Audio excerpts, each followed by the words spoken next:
വെളുപ്പിനെ എഴുന്നേൽക്കുമ്പോൾ വെറും വയറ്റിൽ നാരങ്ങ വെള്ളം കുടിക്കുക, അങ്ങനെയാണെങ്കിൽ മെലിയും എന്നുള്ളത് അത് ശരിയാണോ? അത് ശരിയും ആവാം തെറ്റും ആവാം. അതിപ്പോൾ ഇത് നമ്മൾ ഭക്ഷണം കഴിക്കുന്നതിൻ്റെ അളവനുസരിച്ചിരിക്കും. ഇപ്പോൾ നമ്മൾ നാരങ്ങ നീര് കുടിക്കുന്നു, അതുകൂടാണ്ട് ഭക്ഷണം സാധാരണ പോലെ കഴിച്ചുകൊണ്ടിരിക്കുകയാണെങ്കിൽ നമ്മൾ കഴിക്കുന്ന ഭക്ഷണത്തിൽ നിന്നുണ്ടാകുന്ന ഊർജ്ജം അതിൽ നിന്നാണ് നമ്മുടെ ശരീരത്തിൽ അത് വണ്ണമായിട്ട് അല്ലെങ്കിൽ കൊഴുപ്പായിട്ട് സ്റ്റോർ ആവുമോ ഇല്ല എന്നുള്ളത് തീരുമാനിക്കപ്പെടുക. അപ്പോൾ നമ്മൾ ലെമൺ ജ്യൂസോ അങ്ങനെ എന്തെങ്കിലും കഴിക്കുന്നു എന്ന് പറഞ്ഞ് അത് ഒരു കാരണം ഫാറ്റ് കുറയ്ക്കാൻ ഹെൽപ്പ് ചെയ്യണമെന്നില്ല. അപ്പോൾ അത് കൂടാണ്ട് നമ്മൾ ഭക്ഷണത്തിൽ നിയന്ത്രണം ഉണ്ടെങ്കിൽ മാത്രമേ അതിൻ്റെ എഫക്റ്റ് വരുള്ളൂ. അപ്പോൾ അത് കഴിച്ചാലും വെയിറ്റ് കൂടാം, അത് കഴിക്കാത്തവർക്കും വെയിറ്റ് കുറയ്ക്കാനും പറ്റും. അപ്പോൾ അത് യൂസ്ഫുൾ എന്ന് ക്ലിയർ ആയിട്ട് പറയാൻ പറ്റില്ല, അതൊരു മിത്ത് എന്നുള്ള രീതിയിൽ മാത്രമേ എടുക്കാൻ പറ്റുള്ളൂ. ഡോക്ടർ, അതിനോട് ചേർത്ത് ഞാൻ ചോദിച്ചോട്ടെ, ഇതുപോലെ തന്നെ 7 മണിക്ക് ശേഷം ഭക്ഷണം കഴിക്കാതിരുന്നാൽ മതി, ശരീരത്തിൻ്റെ ഭാരം നിയന്ത്രണ വിധേയമാവും എന്ന് പറയുന്നത് ശരിയാണ്? അതും ഒരു മിത്താണ്. കാരണം എന്ന് പറഞ്ഞാൽ രാത്രിത്തെ ക്വാണ്ടിറ്റി ഓഫ് പോർഷൻ സൈസ് നമ്മൾ എടുക്കണം, കൂടിക്കഴിഞ്ഞാൽ എല്ലാം പോയി. പിന്നെ നമ്മൾ പറയണു കഴിക്കാണ്ടിരുന്ന് കഴിഞ്ഞാൽ നമ്മുടെ വെയിറ്റ് കുറയും, കഴിക്കാണ്ടിരുന്ന വെയിറ്റ് കുറയും. അതൊന്നും അല്ല. ഇതെന്ന് പറഞ്ഞാൽ നമ്മുടെ പോർഷൻ സൈസാണ് മെയിൻ തിങ്, ഇതിൻ്റെ മെയിൻ എഫക്റ്റ് ഉണ്ടാവുക. പിന്നെ വാട്ട് ഫുഡ് യു ടേക്ക്, അതിപ്പോൾ നമ്മൾ ക്വാണ്ടിറ്റി കൂട്ടി കഴിക്കുക. രാത്രി ആകുമ്പോൾ നമ്മുടെ മെയിൻ പ്രോബ്ലം എന്ന് പറഞ്ഞാൽ നമ്മൾ രാത്രി ഈ ജങ്ക് ഫുഡും ഇപ്പോഴത്തെ കാലഘട്ടത്തെ കാര്യം ഞാൻ പറയുന്നത്, ഫോൺ കൂടുതൽ ഉപയോഗിക്കും, TV കണ്ടുകൊണ്ടിരിക്കും, അൺകൺട്രോൾഡ് ആയിട്ട് ഇങ്ങനെ ഭക്ഷണം കഴിച്ചുകൊണ്ടിരിക്കും. അപ്പോൾ അതിന് ഒരു സൈഡ് നോക്കിക്കഴിഞ്ഞാൽ ഭക്ഷണം കുറയ്ക്കണം നല്ലതാണ്. പക്ഷേ എല്ലാ ഭക്ഷണവും സ്റ്റോപ്പ് ചെയ്യുക മറ്റേ അങ്ങനെ ചെയ്യണ ഒരു വലിയൊരു ഇതായിട്ട് എനിക്ക് യോജിപ്പില്ല. ഡോക്ടർ, ഇതുപോലെ തന്നെ ഇപ്പം നമ്മൾ കാർബ്സിനെ കുറിച്ച് ഒരുപാട് സംസാരിക്കുന്ന ഒരു കാലമാണ്. കാർബ്സ് നമ്മൾ കുറയ്ക്കുക, പ്രോട്ടീൻസ് നമ്മൾ കൂട്ടുക എന്ന് പറയും. പക്ഷേ നമ്മളിപ്പം ചോറ് നിർത്തിയത് കൊണ്ട് മാത്രം ഒരാളുടെ വെയിറ്റ് കുറയ്ക്കാനായിട്ട് സാധിക്കുമോ? തീർച്ചയായിട്ടും ഇല്ല. നമ്മൾ ബേസിക്കലി കാർബ്സ് കൂടുതൽ കഴിക്കണോ കുറഞ്ഞ് കഴിക്കണോ എന്ന് ചോദിക്കുകയാണെങ്കിൽ എല്ലാത്തിനും ഒരു ബാലൻസ് ഉണ്ട്. ആ പിരമിഡ് എല്ലാവരും അറിഞ്ഞിരിക്കേണ്ട കാര്യങ്ങളാണ്. നമ്മുടെ ഒരു മലയാളി ഡയറ്റ് എങ്ങനെയാണെന്ന് വെച്ചാൽ ഇപ്പോൾ സദ്യ എങ്ങനെയാണാവോ, എല്ലാവരും ആദ്യം തന്നെ ഒരു കുന്നുപോലെ ചോറ് കൂട്ടി വയ്ക്കും. അതാണ് ഏറ്റവും വലിയ problem. Kerala is probably the capital of diabetes നമ്മുടെ നാട്ടിൽ. അപ്പം കാർബ്സ്, പക്ഷെ അതേ സമയത്ത് റൈസ് ഇസ് ഒരു ഗുഡ് കാർബായിട്ട് വരും കമ്പയർഡ് ടു മൈദ. അതായത് ചോറ് കഴിക്കുവാണെങ്കിൽ it's better than eating parotta for example. അത് പറഞ്ഞിട്ട് ചോറ് കുറേ കഴിക്കാം, പൊറോട്ട കുറച്ച് കഴിച്ചാൽ ശരിയാവും എന്ന് ചോദിക്കുകയാണെങ്കിൽ അതുമല്ല. എല്ലാം മോഡറേറ്റ് ക്വാണ്ടിറ്റീസിൽ കഴിക്കാം, അതിൽ തെറ്റൊന്നുമില്ല. നമ്മൾ കാർബ്സ് കഴിക്കാതിരിക്കുവാണെങ്കിലും അത് ദോഷമാണ്. കാരണം കാർബ്സിനാണ് നമ്മുടെ ഗ്ലൂക്കോസ് വരുന്നത്, എനർജിയൊക്കെ കിട്ടുന്നത്. കാർബ്സ് കുറഞ്ഞാൽ ഗ്ലൂക്കോസ് കുറയും, ടയർഡായിട്ട് ഫീൽ ചെയ്യും. ചിലപ്പോൾ നമ്മൾ ഫ്രസ്ട്രേഷൻ കാരണം ഫുഡ് അടിക്കുന്ന കൂടും. സോ കാർബ്സ് നമ്മുടെ ഡയറ്റിന് കംപ്ലീറ്റ്ലി കട്ട് ചെയ്യുന്നത് ശരിയല്ലൊരു രീതിയല്ല. പക്ഷേ എല്ലാം മോഡറേറ്റ് ക്വാണ്ടിറ്റിയിൽ കഴിക്കണം. ഏത് കാർബ്സ് കഴിക്കണം എന്ന് ചോദിക്കുകയാണെങ്കിൽ rice is always a good carb, wheat is a good carb, maida is a bad carb. പക്ഷേ ബാഡ് പറഞ്ഞാൽ ഞാൻ ഉദ്ദേശിക്കുന്നത് വെച്ചാൽ കഴിക്കാതിരിക്കരുതെന്നല്ല, എല്ലാ ഫുഡ് സോഴ്സിനും ന്യൂട്രിയൻസ് കിട്ടും. പക്ഷേ ഐഡിയലി ഇപ്പോൾ മൈദ അല്ലെങ്കിൽ അങ്ങനത്തെ ഫുഡ് കഴിക്കുവാണെങ്കിൽ അതിൻ്റെ അളവ് കുറച്ച് കുറയ്ക്കുക. റൈസ് ആണെങ്കിൽ അളവ് കൂട്ടി കഴിക്കാനല്ല പറയുന്നത്, പക്ഷേ എല്ലാവരും മോഡറേറ്റ് ക്വാണ്ടിറ്റിയിൽ കഴിക്കുവാണെങ്കിൽ തെറ്റൊന്നുമില്ല. എന്ന് വെച്ചാൽ ചോറ് മാത്രം കഴിച്ചോണ്ട് വലിയാതെ വിചാരിച്ചിരിക്കേണ്ടത്. അതുപോലെ റീസെൻ്റ്ലി ഒരുപാട് ഈ ഇൻസ്റ്റഗ്രാം ഇൻഫ്ലുവൻസേഴ്സിൻ്റെ പേജുകളിലൊക്കെ കാണുന്നതാണ്, സെലിബ്രിറ്റീസ് പ്രൊമോട്ട് ചെയ്യുന്നതാണ് ഡീടോക്സ് ഡയറ്റ്, അത്തരം ടീകൾ. സത്യത്തിൽ അങ്ങനെ ശരീരത്തിലുള്ള കാര്യങ്ങൾ ഡീടോക്സ് ചെയ്ത് കളയാനുള്ള ടീകളോ അങ്ങനത്തെ ഇതൊക്കെ ഒരു മാജിക് ബുള്ളറ്റ് ആയിട്ട് കൺസിഡർ ചെയ്യാൻ പറ്റില്ല. ദിസ് ഇസ് ഓൺലി ഒരു മെറ്റബോളിസം നമ്മുടെ ആക്റ്റീവ് ആക്കാൻ വേണ്ടിയിട്ടുള്ള മെത്തേഡ്സ്. മെറ്റബോളിസം ആക്റ്റീവ് ആയാലാണ് നമ്മുടെ വെയിറ്റ് ലോസ് പ്രോഗ്രാമിൽ വലിയ എഫക്റ്റീവ്നെസ് ഉണ്ടാവുള്ളൂ. ലോ മെറ്റബോളിസം ഉണ്ടാകുമ്പോൾ നമ്മുടെ ബോഡി കൺസേർവ് ചെയ്യാൻ നോക്കുകയാണ്. അപ്പോൾ അതാണ് അതിൻ്റെ ഒരു ഡിഫറൻസ്. അപ്പോൾ നമ്മൾ ഡിറ്റോക്സ് ടീ, ഗ്രീൻ ടീ ഇതൊക്കെ പറയുന്നുണ്ട് കുറേ. ഇതൊക്കെ ജസ്റ്റ് നമ്മുടെ കോംപ്ലിമെൻ്ററി ടു അതർ തിങ്സ്, അല്ലാണ്ട് അത് മാത്രം വെച്ചിട്ട് ഈ പ്രശ്നം വെച്ചാൽ ഇപ്പോൾ എൻ്റെ ഒരു ഫ്രണ്ട് ഉണ്ടായിരുന്നു, അങ്ങേരെ ഗ്രീൻ ടീ ഡയറ്റ് സ്റ്റാർട്ട് ചെയ്യാൻ പാടെന്ന് പറഞ്ഞിട്ട് ഡെയിലി 1.5 ലിറ്റർ ഗ്രീൻ ടീ കുടിക്കും. നൗ ദ പ്രോബ്ലം ഈസ് അങ്ങേരെ, പക്ഷേ എവിഡൻ്റ്ലി അങ്ങേരെ വെയിറ്റും കുറയും ചെയ്തു. കാരണം എന്താണെന്ന് വെച്ചാൽ കുറേ വെള്ളം കുടിച്ചാൽ ഒരാളുടെ വയറ് നിറയും, അല്ലാതെ ഗ്രീൻ ടീ കാരണമല്ല. ഗ്രീൻ ടീൻ്റെ ഗുണങ്ങളുണ്ട്, ബെനിഫിറ്റ്സ് ഉണ്ട് ടു എ മോഡറേറ്റ് എമൗണ്ട്. എന്ത് കഴിക്കുകയാണെങ്കിൽ മോഡറേറ്റ് ക്വാണ്ടിറ്റീസിൽ കഴിക്കുക. ഗ്രീൻ ടീ ആണെങ്കിൽ ആൻറ്റി ഓക്സിഡൻ്റ് ആണ്, it helps metabolism, it's great. പക്ഷേ അത് പറഞ്ഞിട്ട് കുറേ കുടിക്കുകയാണെങ്കിൽ അതിൻ്റെ സൈഡ് എഫക്ട്സ് ഉണ്ട്, ലിവർ ഡാമേജ് വരാം, അതിൽ കഫീൻ ഉണ്ട്, കഫീൻ ആണെങ്കിൽ എല്ലാം മോഡറേറ്റിൽ കഴിക്കുക, അത്രേ ഉള്ളൂ. പിന്നെ ടീയുടെ കാര്യം പറയുകയാണെന്ന് വെച്ചാൽ ടീ ഒരു ഡയോറിറ്റിക് ആണ് എന്ന് പറഞ്ഞാൽ നമ്മൾ കഴിക്കുമ്പോൾ യൂറിൻ പോകും. ഇനീഷ്യലി നമ്മൾ ടീ കഴിക്കുമ്പോഴത്തേക്കും ആദ്യം നമ്മുടെ ശരീരത്തിലുള്ള ഒരു വാട്ടർ വെയിറ്റ് ആയിരിക്കും പോകുന്നുണ്ടാവുക. അപ്പോൾ അത് കാരണം ഒരു ഫോൾസ് സെൻസ് ഓഫ് ഒരു വെയിറ്റ് ലോസും കിട്ടും. ആ ഒരു കാര്യമുണ്ട്. പിന്നെ ഡീടോക്സ് എന്ന് പറഞ്ഞ കാര്യം പലരും ഈ ഡീടോക്സിഫിക്കേഷൻ ഒക്കെ പറയുന്നത് അതൊരു ഓവർ മാർക്കറ്റഡ് ആയിട്ടുള്ള ഒരു ടേമാണ്. പലപ്പോഴും നമ്മുടെ ബോഡിയിൽ നോർമൽ ആയിട്ടുള്ള കെമിക്കൽസ് തന്നെ ഉണ്ടാവുള്ളൂ. അത് ഡീടോക്സിഫിക്കേഷനോ ക്ലീനിങ്ങിൻ്റെയോ അങ്ങനെ ആവശ്യമൊന്നുമില്ല. ബോഡിയിൽ തന്നെ ഡീടോക്സിഫിക്കേഷൻ മെക്കാനിസം ഉണ്ട്, ലിവർ ഉണ്ട്, കിഡ്നീസ് ഉണ്ട്, ടോക്സിക് മെറ്റബോളിക് വേസ്റ്റ് ഒക്കെ ബോഡി തന്നെ കളയുന്നുണ്ട്. അപ്പോൾ അതിന് വേറൊരു ഡീടോക്സിഫിക്കേഷൻ പ്രോഗ്രാമിൻ്റെ അങ്ങനെ ആവശ്യമൊന്നുമില്ല. അത് ഓവർലി മാർക്കറ്റഡ് ആയിട്ടുള്ളൊരു ഗിമിക്കായിട്ടാണ് കാണാറുള്ളത് പലപ്പോഴും. അപ്പോൾ നിങ്ങളുടെ അടുത്ത് വരുമ്പോൾ നിങ്ങൾ ഇങ്ങനത്തെ ഡീടോക്സ് ഡയറ്റും ഡീടോക്സ് സയന്റിഫിക് ആയിട്ടുള്ള അങ്ങനെ ഒരു ഡേറ്റ ഒന്നുമില്ല. അപ്പോൾ ഡോക്ടർമാർ സജസ്റ്റ് ചെയ്യാറില്ല അങ്ങനത്തെ സാധനങ്ങൾ? Some studies, L-carnitine, caffeine, green tea ഇതൊക്കെയാണ് കുറച്ചൊരു മെറ്റബോളിസം കൂട്ടി നമ്മുടെ വെയിറ്റ് ലോസ് പ്രോഗ്രാമിൽ എഫക്റ്റീവ്നെസ് വരുത്തുന്നത്. അല്ലാണ്ട് വേറെ ഇതൊന്നും ഒരു മാജിക് ബുള്ളറ്റ് അല്ല. ഇത് എല്ലാവർക്കും ഒരു തോന്നൽ ഇത് എടുത്തു കഴിഞ്ഞാൽ അപ്പം ശരിയാവും എല്ലാം. ഇല്ലല്ലേ? ഇത് പ്രൂവൺ ആണ്. These have benefits. പക്ഷേ പ്രോബ്ലം എന്താ വെച്ചാൽ അവർ ഗ്രീൻ ടീ കുടിച്ചിട്ട് രാത്രി പോയി ബർഗർ കഴിക്കും. അത് ബാലൻസ് ഔട്ട് ചെയ്യോ ഇല്ല, പറ്റില്ല. അതുപോലെ ഞാൻ ഈ ഗ്രീൻ ടീയുടെ കാര്യത്തിൽ കേട്ടിരിക്കുന്നതാണ്, വെറും വയറ്റിൽ ഗ്രീൻ ടീ കുടിക്കുക, അതുപോലെ വെറും വയറ്റിൽ കട്ടൻ കാപ്പിയിൽ കറുവപ്പട്ട ഇട്ട് തിളപ്പിച്ച് കുടിച്ചിട്ടുണ്ടെങ്കിൽ മെറ്റബോളിസം കൂടും. അങ്ങനെ കൂടുമോ?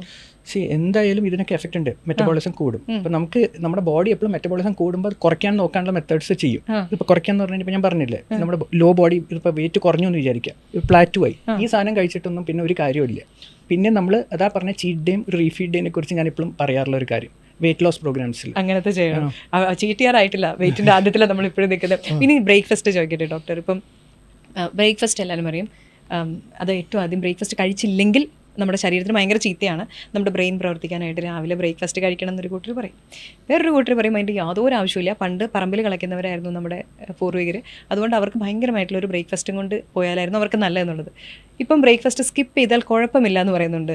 അപ്പം ബ്രേക്ക്ഫാസ്റ്റ് സ്കിപ്പ് ചെയ്യുവാണെങ്കിൽ മെലിയും എന്ന് പറയുന്നൊരു കൂട്ടർ, ബ്രേക്ക്ഫാസ്റ്റ് കഴിച്ചാൽ മെലിയും എന്ന് പറയുന്നൊരു കൂട്ടർ. ഇതിലേതാണ് ശരിക്കുള്ള വഴി? നോർമലി ഐഡിയൽ ആയിട്ടുള്ള എല്ലാ മീൽസും ഒരു ബാലൻസ്ഡ് ഡയറ്റായിട്ട് എടുക്കുന്നതിനാണ് ഏറ്റവും അനുയോജ്യമായിട്ടുള്ളത്.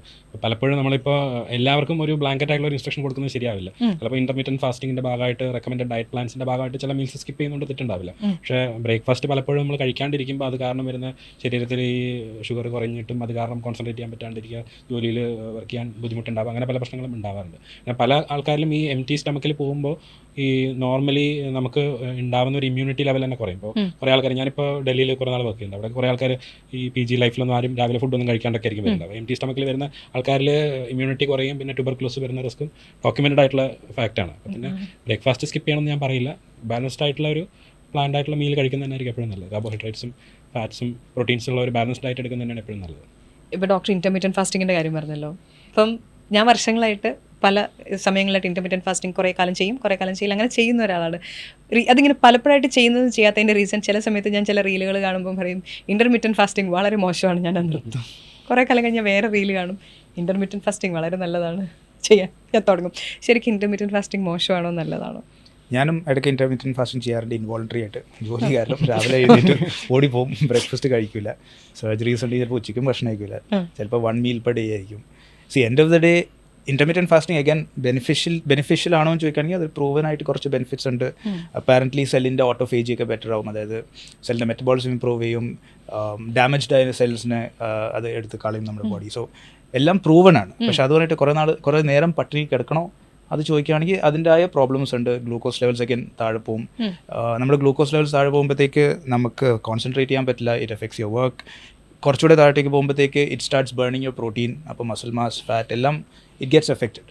സോ ഇൻ്റർമീഡിയറ്റ് ഫാസ്റ്റിംഗ് നല്ലതാണെന്ന് ചോദിക്കുകയാണെങ്കിൽ it's great. I mean if you can again balance it. അല്ലാതെ ചുമ്മാ പട്ടിണി കിടന്നിട്ട് പിന്നെ വീണ്ടും ഞാൻ പറഞ്ഞ പോലെ ജങ്ക് ഈറ്റിംഗ് കഴിച്ചിട്ട് കാര്യമില്ല. പിന്നെ ഈറ്റിംഗ് ഡിസോർഡേഴ്സ് ഉള്ള ആൾക്കാർക്ക് പ്രത്യേകിച്ച് ഇൻ്റർമീഡിയറ്റ് ഫാസ്റ്റിംഗ് വേണ്ടെന്നാണ് ഞാൻ റെക്കമെൻഡ് ചെയ്യാറുള്ളത് യൂഷ്വലി. അതെന്താ അങ്ങനെ? ബിക്കോസ് അവർക്ക് അനോറക്സിയ നെർവോസ അല്ലെങ്കിൽ തന്നെ അവർ കഴിക്കുന്നില്ല. പക്ഷേ disorder can be both ways, ബുള്ളിമിയുണ്ട്. അപ്പോൾ അതിലെന്ന് പറഞ്ഞു കഴിഞ്ഞാൽ ഡിസോർഡർ ആണ് അവരുടെ ഈറ്റിംഗ് ഹാബിറ്റ്സ്. അപ്പോൾ ഇതിൽ പോയിട്ട് ഇതും കൂടി ചെയ്ത് കഴിഞ്ഞാൽ അവർ ആകെ ഒരു കൺഫ്യൂസ്ഡ് ആക്കി കളയും ബോഡി.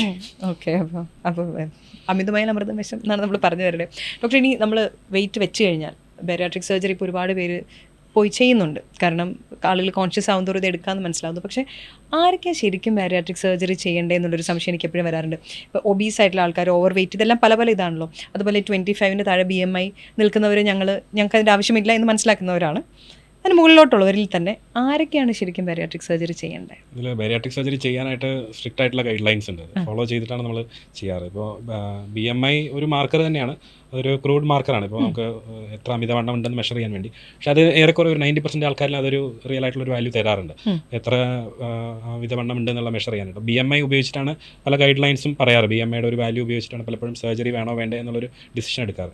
അത് കൂടാണ്ട് ഈ അമിതവണ്ണം കുറേ നാളായിട്ട് ഇരിക്കുമ്പോൾ അതിൻ്റെ കൂടെ വരുന്ന കുറേ അസുഖങ്ങളുണ്ട്. ഈ അമിതവണ്ണം മാത്രമല്ല, വെയിറ്റ് എന്നുള്ളത് മാത്രമല്ല, പ്രമേഹം വരാം, BP വരാം, പിന്നെ അതുകൂടാണ്ട് ഈ കൂർക്കമ്പലി, ഒബ്സ്ട്രക്റ്റീവ് സ്ലീപ്പ് ആപ്നിയ, ഹൈപ്പോതൈറോയിഡിസം, അങ്ങനെ കുറേ അസുഖങ്ങൾ, മുട്ടുവേദന, പിന്നെ അതുകൂടാണ്ട് സൈക്കോളജിക്കലായിട്ടുള്ള ഇഷ്യൂസ് വരാം, സോഷ്യൽ ഇഷ്യൂസ് വരാം. പല പല ഇഷ്യൂസ് വരുമ്പോൾ അത് ഓരോ കോമോർബിഡിറ്റി ആയിട്ട് നമ്മൾ കൂട്ടും. ഒരു അസുഖം ഒബീസിറ്റി റിലേറ്റഡ് ആയിട്ടുള്ള കോമോർബിഡിറ്റി ആയിട്ട് വരുമ്പോൾ ആ കോമോർബിഡിറ്റിയുടെ എണ്ണം കൂടി കൂട്ടിയിട്ടാണ് നമ്മൾ ഡിസൈഡ് ചെയ്യുക വേണോ വേണ്ടതെന്നുള്ളത്. ഇപ്പോൾ BMI മാത്രമായ ഒരു കട്ട് ഓഫ് ആയിട്ട് എടുക്കുകയാണെങ്കിൽ 35യുടെ മുകളിൽ ഉണ്ടെങ്കിൽ അതൊരു ഹെൽത്തിനെ അഫക്റ്റ് ചെയ്യുന്ന രീതിയിലുള്ള ഒരു അമിതവണ്ണമായി മാറിക്കഴിഞ്ഞു. അപ്പോൾ ആ ഒരു കേസിൽ എന്തെങ്കിലും ഒരു ഇൻ്റർവെൻഷൻ സർജറി അല്ലെങ്കിൽ മെഡിസിൻ ഇൻഡിക്കേറ്റർ ആണ്, സർജറിയുടെ ആവശ്യമുണ്ട്. ഇപ്പോൾ 30യുടെ മുകളിലാണ് ഇതുപോലെ പറഞ്ഞ 1-2 അസുഖങ്ങളുണ്ട്. ഇപ്പോൾ പ്രമേഹമുണ്ട്, അല്ലെങ്കിൽ BP ഉണ്ട്, ഹൈപ്പോതൈറോയിഡിസം ഉണ്ട്, അല്ലെങ്കിൽ കുറുക്കമ്പലി ഉണ്ട്, അല്ലെങ്കിൽ മുട്ടുവേദന, അങ്ങനെ പല ഫാറ്റി ലിവർ ഉണ്ട്, അല്ലെങ്കിൽ എന്താ പറയുക ഗ്യാസ്ട്രോയിസോഫേജിയൽ റിഫ്ലക്സ് ഡിസീസ്, നെഞ്ച് പുളിച്ച് തകട്ടി വരിക, അങ്ങനെ പല പല അസുഖങ്ങളുണ്ടെങ്കിൽ ഇതെല്ലാം സർജറി ബെനിഫിഷ്യൽ ആയിരിക്കും. 30യുടെ മുകളിലാണെങ്കിലും ഒന്നിൽ കൂടുതൽ ഉണ്ടെങ്കിൽ സർജറി ചെയ്ത് കഴിഞ്ഞാൽ ബെനിഫിറ്റ് ഉണ്ടാകും. ആ ഒരു വെയിറ്റ് ലോസ് അതൊരു ലോങ് ടേം ആയിട്ടുള്ളൊരു ഹെൽത്തിനും ഇമ്പ്രൂവ് ചെയ്യും, പിന്നെ ഒരു ക്വാളിറ്റി ഓഫ് ലൈഫ് കൂട്ടും. അപ്പോൾ നമ്മൾ നോർമലായി ഹെൽത്ത് വെയിറ്റ് കുറയുന്നത് മാത്രമല്ല, ഈ അസുഖങ്ങളും കുറേയൊക്കെ കൺട്രോളാക്കി റിമിഷനിൽ വരുത്താൻ പറ്റും. പിന്നെ അത് കൂടാണ്ട് ഒരു സൈക്കാട്രിക് ആയിട്ടുള്ള ഇഷ്യൂസും ഇപ്പോൾ പല ആൾക്കാർക്ക് ആങ്സൈറ്റി, ഡിപ്രഷൻ ഉള്ള ആൾക്കാരിലും നമ്മൾ ഈ സർജറി കഴിഞ്ഞതിന് ശേഷം ആ ഒരു വെയിറ്റ് ലോസിൻ്റെ കൂടെ ഒരു വെൽബീയിങ്ങും ഈ ഒരു മെഡിക്കേഷൻസ് നിർത്താൻ പറ്റുന്ന ഒരു അവസ്ഥയും എത്താറുണ്ട്. അപ്പോൾ ഒരു BMI കട്ട് ഓഫ് ചോദിക്കുകയാണെന്ന് വെച്ചാൽ 35 അല്ലെങ്കിൽ 30 വിത്ത് എന്തെങ്കിലും അമിതവണ്ണം റിലേറ്റഡ് ആയിട്ടുള്ള അസുഖങ്ങളുണ്ടെങ്കിൽ. വേറൊരു സ്പെഷ്യൽ സിനാരിയോ ഉണ്ട് 27.5ൻ്റെ മുകളിൽ വിത്ത് അൺകൺട്രോൾഡ് ആയിട്ടുള്ള ഡയബറ്റീസ് ഉണ്ടെങ്കിൽ. ഇതാണ് നമ്മൾ സാധാരണ BMI വെച്ചിട്ടുള്ള ഒരു ഇൻഡിക്കേഷൻ. പക്ഷേ ഇപ്പോൾ 25-26 BMI നിൽക്കുന്ന ഒരാൾ, അയാൾക്ക് വണ്ണം കുറയ്ക്കണം, അതും പോരാ, ശരീരം കുറച്ചും കൂടി കുറയ്ക്കണം എന്നുണ്ടെങ്കിൽ ബariatric സർജറി ഇപ്പോൾ ഒരു പേഷ്യൻറ്റ് നിർബന്ധിച്ചാൽ അത് ചെയ്യാൻ പറ്റത്തില്ലേ? ചെയ്യില്ല, അത് റെക്കമെൻഡഡ് അല്ല, നമ്മൾ ചെയ്യാറുമില്ല.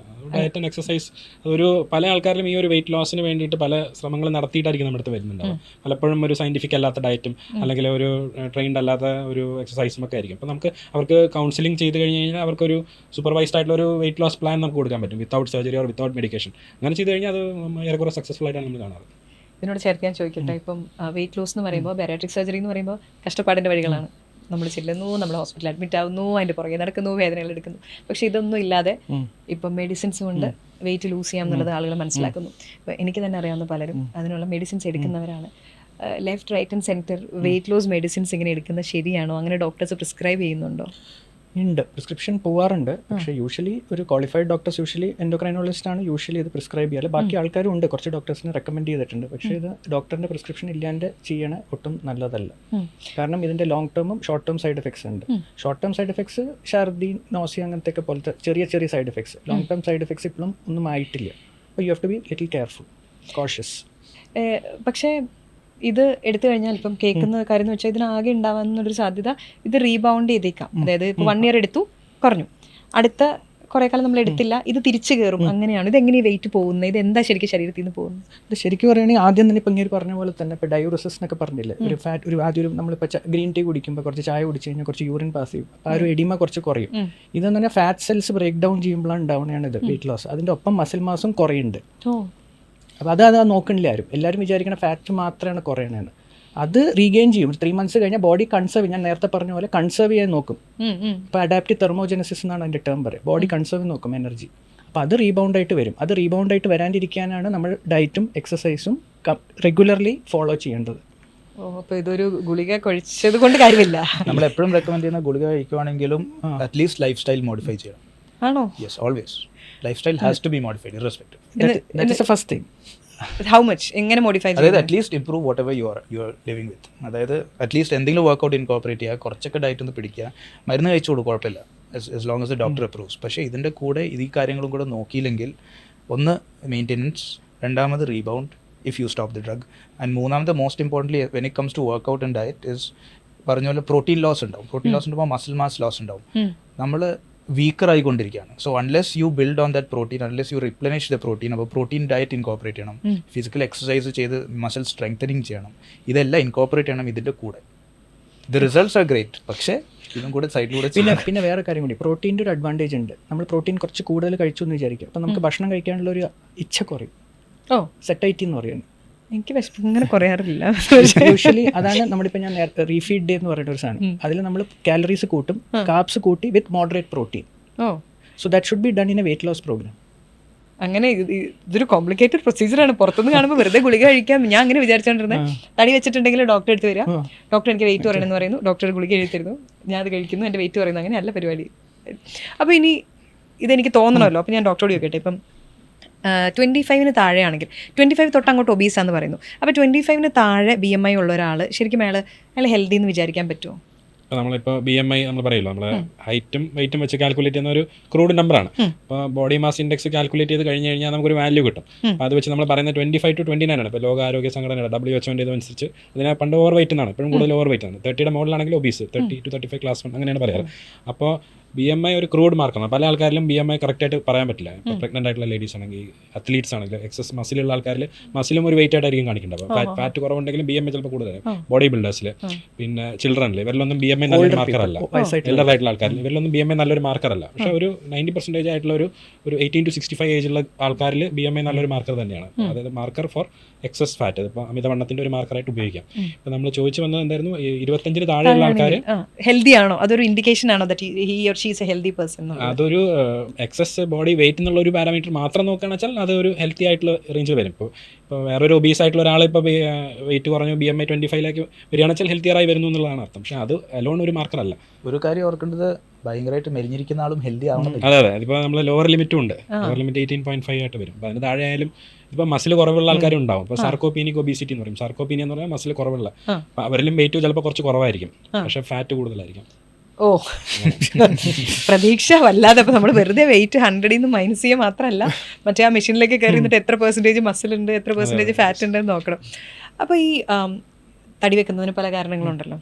ഇപ്പം ഹോർമോണിലേക്ക് ഞാൻ വരാം. അതിന് മുന്നേ ഞാൻ ചോദിക്കട്ടെ, സ്ട്രെസ്സ് കൊണ്ട് ഡോക്ടർ, സ്ട്രെസ്സ് കൊണ്ടും ജെനറ്റിക്സ് കൊണ്ടും ശരിക്കും തടി വെക്കും എന്ന് പറയുന്നത് ശരി? ലൈക്ക് അതിൽ ഏതാണ് കൂടുതൽ പ്രോമിനൻ്റ് ആയിട്ട് നിൽക്കുന്നത്? ജെനറ്റിക്സ് കൊണ്ട് എനിക്ക് എൻ്റെ പാരമ്പര്യമായിട്ട് തടിയുണ്ട്, സ്ഥിരം കേൾക്കുന്ന എൻ്റെ അപ്പന് തടിയുണ്ട്, എൻ്റെ അപ്പാപ്പന് തടിയുണ്ട്, അതുകൊണ്ട് എനിക്ക് പാരമ്പര്യമായിട്ട് തടി എനിക്ക് എൻ്റെ അപ്പൻ്റെ പ്രകൃതമാണെന്ന് പറയുന്നവരുണ്ട്.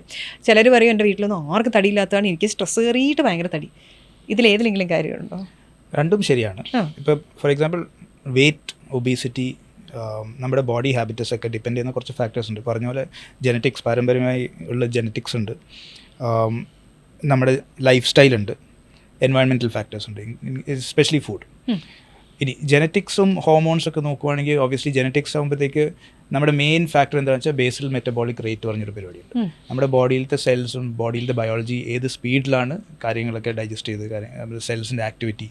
അപ്പോൾ ചിലവർ ഇപ്പോൾ കണ്ടിട്ടുണ്ടാവും, ചിലവർ ഇപ്പോൾ എൻ്റെ കൂടെ പഠിച്ചവരൊക്കെ ചിലവരുണ്ടായിരുന്നു, ഒരു 4-5 ചിക്കൻ ബ്രോസ്റ്റൊക്കെ കഴിക്കും, കഷ്ണം ബ്രോസ്റ്റൊക്കെ, ഒരു കുഴപ്പം മെലിഞ്ഞിരിക്കും. അതായത് 1-2 പീസ് കഴിക്കുന്ന ആൾക്കാർ നല്ല തടിയുണ്ടാവും. അതിൽ കുറേയൊക്കെ ജെനറ്റിക് ഫാക്ടേഴ്സും ബേസൽ മെറ്റബോളിക് റേറ്റ് ഉണ്ട്. അപ്പോൾ ബേസൽ മെറ്റബോളിക് റേറ്റ് ജെനറ്റിക്സ് വളരെ ശരിയായിട്ടൊരു കാരണമാണ് ഫോർ വെയിറ്റ് ആൻഡ് ഒബീസിറ്റി. ഹോർമോണിൽ ചോദിക്കുകയാണെങ്കിൽ സ്ട്രെസ്, ആങ്സൈറ്റി, സ്ലീപ്ലെസ്നെസ്, ഇതൊക്കെ നമ്മുടെ ഹോർമോണൽ ബാലൻസിനെ തെറ്റിക്കും. ഹോർമോണൽ ബാലൻസിനെ തെറ്റിക്കുമ്പോഴത്തേക്ക് ഒബ്വിയസ്ലി ചില ഹോർമോൺസ് ഓവർ ഈറ്റിംഗ് കോസ് ചെയ്യും. സ്ട്രെസ് കാരണം തന്നെ കുറേ പേർ ഓവർ ഈറ്റ് ചെയ്യും. അതേപോലെ നമ്മുടെ ബേസൽ മെറ്റബോളിക് റേറ്റിനൊക്കെ എഫക്ട് ചെയ്യും. അതിൽ മെയിനായിട്ടുള്ളത് കോർട്ടിസോൾ. കോർട്ടിസോൾ കൂടുമ്പോൾ ഫാറ്റ് മൊബിലൈസേഷനും നടക്കും. അപ്പോൾ അതുകൊണ്ട് സ്ട്രെസ് എന്ന് പറഞ്ഞാൽ നമുക്ക് ഇപ്പോഴത്തെ സ്ട്രെസ് എന്ന് പറഞ്ഞാൽ മര്യാദയ്ക്ക് ഉറക്കം കിട്ടാത്തതാണ് ഏറ്റവും വലിയ സ്ട്രെസ്. ഓ, അപ്പോൾ ആ ഉറക്കം കുറഞ്ഞ് അത് തോന്നിയ പോലെ ആവുന്നതോറും ഒരു 2 to 3 AM സമയത്ത് നമ്മളൊരു ഡിസ്റ്റർബ് സ്ലീപ്പ് ആണെങ്കിൽ അതിൻ്റെ അർത്ഥം നമുക്ക് സ്ട്രെസ് ഉണ്ട്. അപ്പോൾ തടി കൂടും. തടി കൂടാൻ പിന്നെ നമ്മൾ വെയിറ്റ് ലോസ് വരില്ല, നമ്മൾ തടി കൂടണമെന്നല്ല, ഉള്ളത് പോകത്തില്ല. അതാണ് മെയിൻ തിങ്. ഓ, ഇനി രാത്രി എപ്പോൾ എണീറ്റുണ്ടെങ്കിൽ സമയം ആദ്യം നോക്കാം, 2 മണിയാണോ 3 മണിയാണോ എന്നുള്ളത്. ഓ, അപ്പോൾ സ്ട്രെസ്സ് ഒരു വലിയ ഫാക്ടറാണ്. ഡെഫിനറ്റ്ലി വലിയ ഫാക്ടറാണ്. പിന്നെ ജെനറ്റിക്സ് പറയുമ്പോഴത്തേക്ക് നമ്മൾ മുമ്പത്തെ ആൻസിസ്റ്റേഴ്സിനൊക്കെ ചിലപ്പോൾ അതേ വെയിറ്റ് ഉണ്ടാവും, കുറച്ച് വെയിറ്റ് കൂടുതലായിരിക്കും. പക്ഷേ വേറൊരു ഫാക്ടർ ഉണ്ട്, നമ്മുടെ ലൈഫ് സ്റ്റൈൽ ഭയങ്കരമായിട്ട് മാറിയിട്ടുണ്ട്. അവർ കുറേ ഫിസിക്കൽ എക്സർസൈസ്, ഫിസിക്കൽ ആക്ടിവിറ്റീസ്, അവരുടെ ജോലി അങ്ങനെ ആയിരുന്നു. പണ്ട് ഫാദറും മദറും ഗ്രാൻഡ് പാരൻസ് ഒക്കെ പറയും സ്കൂളിലേക്ക് നടന്നു പോയിട്ടുണ്ട്, നമ്മുടെ ഇവിടെ നടന്നു പോയിട്ടുണ്ട്, സ്കൂൾ ബസ് വീടിൻ്റെ ഫ്രണ്ട് വരെ വരും. അല്ല, എന്ത് നോക്കുവാണെങ്കിലും ഇപ്പോൾ പുറത്തേക്ക് പോവുകയാണെങ്കിൽ ഫിസിക്കൽ ആക്ടിവിറ്റി, സ്പോർട്സ്, ഗെയിംസ് എല്ലാം കുറഞ്ഞിട്ടുമുണ്ട്. സോ ഇതും ഒരു മാസീവ് ഫാക്ടറാണ്. അപ്പോൾ പ്രോബ്ലം എന്താണെന്ന് വെച്ചാൽ ഇതിൽ കുറേ കൺഫൗണ്ടിങ് ഫാക്ടേഴ്സ്, അതായത് എല്ലാം ഇൻ്റർ റിലേറ്റഡ് ആണ് ഈ കാര്യത്തിൽ. അപ്പോൾ എല്ലാം ഇൻ്റർ റിലേറ്റഡ് ആണ്, മൾട്ടിപ്പിൾ ഫാക്ടേഴ്സ് ഉണ്ട് ഈ വെയിറ്റ് ലോസ്, വെയിറ്റ് ഗെയിൻ എല്ലാത്തിലും. ഉറക്കവും ജെനറ്റിക്സും ബിഗ് ഫാക്ടർ, വലിയ ഫാക്ടറാണ്. അപ്പോൾ ആ കൂടെ ഞാൻ ചോദിക്കട്ടെ, ഇപ്പം ജെനറ്റിക്സ് വെച്ചിട്ട് ഒരാൾ തടിയുള്ള പാരമ്പര്യമുള്ള ആളുകളാണെങ്കിലും നമ്മൾ വർക്കൗട്ടും എല്ലാം കറക്റ്റാക്കി ആയി കഴിഞ്ഞാൽ നമുക്ക് പുതിയൊരു ജെനറ്റിക്സിനെ നമ്മൾ പിന്നീടുള്ള തലമുറയ്ക്ക് അങ്ങനെ ഫോം ചെയ്യാം. എൻവയൺമെന്റൽ ഫാക്ടേഴ്സ്, മോഡിഫൈബിൾ ഫാക്ടേഴ്സ് ഉണ്ട്. അതാണ് പറഞ്ഞത്, എക്സസൈസും ഡയറ്റും. നമ്മുടെ വീട്ടിൽ പാരമ്പര്യമായിട്ട് തടി ഉണ്ടെന്ന് വിചാരിച്ചാലും ഉണ്ടാവും, നമുക്ക് കുറച്ച് അതിൻ്റെ ഇത് എഫക്റ്റ് ഉണ്ടാവും. പക്ഷേ ഡയറ്റും എക്സസൈസും വെച്ച് കുറേ മോഡിഫൈ ചെയ്യുക. ഈ വളരെ പ്രധാനപ്പെട്ട ചോദ്യം, മെറ്റബോളിസം ആണല്ലോ ഇപ്പോൾ മനസ്സിലാക്കിയിടത്തോളം എല്ലാത്തിൻ്റെയും പ്രശ്നം. മെറ്റബോളിസം നന്നായി നടക്കുന്നില്ല, അതുകൊണ്ട് തടി കുറയുന്നില്ല, കൂടുന്നു. മെറ്റബോളിസം കൂട്ടാനുള്ള 3 വഴികൾ എന്തൊക്കെയായിരിക്കും? മെറ്റബോളിസം കൂട്ടാൻ വേണ്ടിയിട്ടുള്ള 3 വഴികൾ എന്ന് പറഞ്ഞാൽ പ്രോപ്പർ ഡയറ്റ്, അത് മെയിൻ തിങ് ആണ്. എക്സസൈസ്, എസ്പെഷ്യലി എക്സസൈസസ് ഒരു സിംഗിൾ വെയിറ്റ് ലോസോ അങ്ങനത്തെ ഇതിന് വേണ്ടിയിട്ടല്ല, bone health. Okay. Proper sleep കിട്ടും, then you will have endorphin release. Endorphin ആണ് മെയിൻ തിങ്. നമുക്കൊരു ഫീൽ ഗുഡ് കിട്ടും. എപ്പോഴും നമുക്കൊരു മനസ്സൊരു സന്തോഷം വരും. അപ്പോഴാണ് നമ്മുടെ മെറ്റബോളിസം ബാക്കി എല്ലാ കാര്യങ്ങളും കറക്റ്റ് ആയിട്ട് പോകും. സന്തോഷമായിട്ടിരുന്ന മെറ്റബോളിസം കൂടുന്നല്ല, നമ്മുടെ ബോഡി ഫംഗ്ഷനിങ് ഫംഗ്ഷനിങ് ആക്കും. ഇതൊക്കെ ബുദ്ധിമുട്ടുള്ള കാര്യങ്ങളാണ് ഡോക്ടർ ഇപ്പോൾ പറഞ്ഞത്. വർക്കൗട്ട് ഇതല്ല ഞാൻ ഉദ്ദേശിക്കുന്നത്. കഴിച്ചാൽ മെറ്റബോളിസം കൂടുന്ന ഭക്ഷണങ്ങൾ അങ്ങനത്തെ കഴിച്ചാൽ അതാ അപ്പം നേരത്തെ ഡിസ്കസ് ചെയ്ത പോലെ തന്നെ ഗ്രീൻ ടീ കുറച്ചൊരു ഇതുണ്ട് പറ്റും. പിന്നെ എൽ കാർണിറ്റിനിൽ ചെറിയ എഫക്ട്സ് ഉണ്ട് മെറ്റബോളിസം കൂട്ടാൻ. പിന്നെ കഫീൻ, കാപ്പി കുടിക്കാം. കാപ്പി അത് പക്ഷേ ഒരു ലിമിറ്റഡ് നമ്പർ, കാരണം അതിന് കണ്ടമാനം കുടിച്ചാൽ ഗ്യാസ്ട്രൈറ്റിസും അങ്ങനത്തെ ഇഷ്യൂസ് ഒക്കെ ഉണ്ട്. പാടാണ് പക്ഷേ ചെയ്യണമല്ലോ, നമുക്ക് ആവശ്യമുള്ള കാര്യമല്ലേ, നമ്മുടെ ആവശ്യം. അപ്പോൾ ചെയ്യാതിരിക്കാൻ പറ്റത്തില്ല. ഓക്കെ, ഇനി ഡോക്ടർ, ബോഡി ടൈപ്സ്. ഇപ്പം നമ്മൾ പറയും ചില ബോഡി ടൈപ്സിന് തടി കുറയത്തില്ല, ചില ബോഡി ടൈപ്സിന് തടി വെക്കും. ഇപ്പം സായിപ്പന്മാരുടെ വൈറ്റ്സിൻ്റെ ബോഡി എടുത്തിട്ടുണ്ടെങ്കിൽ അവർ ജനറ്റിക്കലി ഭയങ്കര മെലിഞ്ഞവരാണ്, ഹെൽത്തിയാണ്. പക്ഷെ ഞാൻ വിദേശത്ത് കുറേ കൊല്ലം നിന്നതിന് ഞാൻ കണ്ടത് ചെറിയ പ്രായം തൊട്ട് ഇവർ രാവിലെ തൊട്ട് എഴുന്നേറ്റ് ഓടുക, വർക്കൗട്ട് ചെയ്യുക, ഇവരുടെ ഇതിൻ്റെ ഒരു ഭാഗമാണ് വർക്കൗട്ട്. അത് ഞാൻ ഒബ്സർവ് ചെയ്തിട്ടുള്ള ഒരു കാര്യമാണ്. പക്ഷേ പൊതുവേ പറയുന്ന ഒരു കാര്യം, അവരുടെ ബെയർ ചെയ്ത് അവരുടെ പെണ്ണുങ്ങളെല്ലാം മെലിഞ്ഞിരിക്കുന്നവരാണ്, അവിടുത്തെ അവരെല്ലാം മെലിഞ്ഞിരിക്കുന്ന ആൾക്കാരാണ്. ഇന്ത്യൻ ശരീരം ഇച്ചിരി തടിച്ച ശരീരമാണ്. അങ്ങനെയുണ്ടോ? അങ്ങനെയുണ്ട്. ഇതിലിപ്പോൾ നമ്മൾ എത്നിസിറ്റി വെച്ച് നോക്കുകയാണെങ്കിൽ ഇപ്പോൾ യൂറോപ്യൻ പോപ്പുലേഷനും ഏഷ്യൻ പോപ്പുലേഷനിൽ ഇതിപ്പോൾ നമ്മൾ എന്താ പറയുക, Chinese, Japanese, Indian, south Asian population എല്ലാത്തിലും ഒരു സിമിലാരിറ്റി ഉണ്ട്.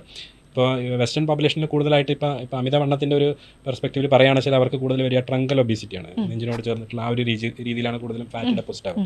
നമ്മളിൽ ഇപ്പോൾ ഏഷ്യൻ പോപ്പുലേഷനിൽ അത് വിസറൽ ഒബീസിറ്റി, വയറിൻ്റെ അടുത്തായിട്ടായിരിക്കും വരിക. അപ്പോൾ ഗൈനക്കോയിഡ് ഒബീസിറ്റി എന്ന് പറയും. അപ്പോൾ ഒരു ഫാറ്റ് കാണുന്നത് വയറിൽ. അപ്പോൾ ഇന്ത്യൻ ആൾക്കാരിലായിരിക്കും ഇന്ത്യൻ പോട്ട് ബെല്ലി എന്നൊക്കെ പറയും. ആ ഒരു വയറിന് അടുപ്പിച്ചായിട്ടാണ് ആ ഫാറ്റ് വരിക.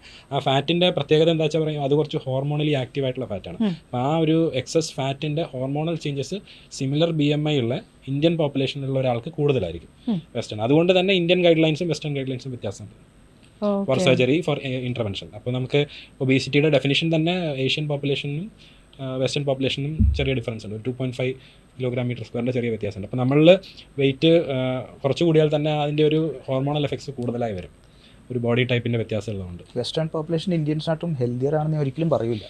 കാരണം 1 in 3 അമേരിക്കൻസ് ആർ ഒബീസ്. അതെ, കാരണം അവിടുത്തെ നോർമൽസി തന്നെ ഒരു ഓവർ വെയിറ്റ് റേഞ്ചിൽ വന്നു കഴിയും. നമ്മളൊരു normal range initial BMI discuss ചെയ്യുന്നത് ഒരു ഹെൽത്തി ആയിട്ടുള്ള ഒരു വെയിറ്റ് ആണല്ലോ നമ്മൾ പറയുക, 18 to 23.5 അങ്ങനെ പറയുന്നത്. പക്ഷേ അവിടുത്തെ നോർമൽ ഇപ്പോൾ ഒബീസിറ്റി പാൻഡമിക് ആണ് നടന്നുകൊണ്ടിരിക്കുന്നത്. അപ്പോൾ അവിടുത്തെ നോർമൽ ആയിട്ടുള്ള ഒരു BMI എടുത്തു കഴിഞ്ഞാൽ ഒരു ഓവർ വെയിറ്റ് റേഞ്ചിൽ തന്നെ വരും.